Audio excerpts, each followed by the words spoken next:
you have to think about is how do you make sure there is a real original voice. You're exploring something new, a new story world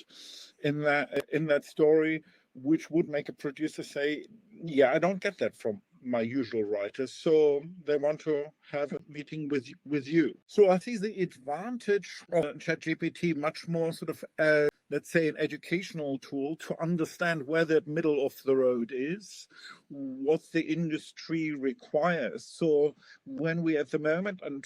lots of broadcasters and film funding organizations agree that it is a problem that most screenwriters who live off their screenwriting, certainly in the UK, look like me. They look white, gray, 50s, 60s, and so on, and that we need a wider range of voices. If we want to have exciting film and television, we need a wider range of voices. The problem, of course, is that a lot of people from this wide range don't have access to that kind of education. What some sociologists have called cultural capital, that you get when you grow up in a house where last night's movie is being discussed at the breakfast table, and you know all the right words and you know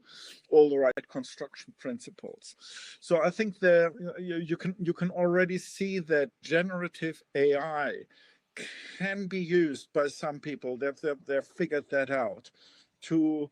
make up for the lacking cultural capital and use ChatGPT in order to tell an original story in a way that it fits into film and television industry expectations. That's how I can maybe compact a huge discussion at the moment that's going to turn the industry upside down,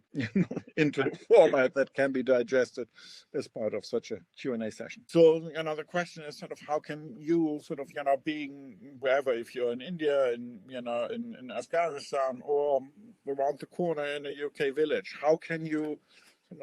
become aware how your story could be an experience for people from such a range of cultural backgrounds? Again, that's something that we start because there's usually quite a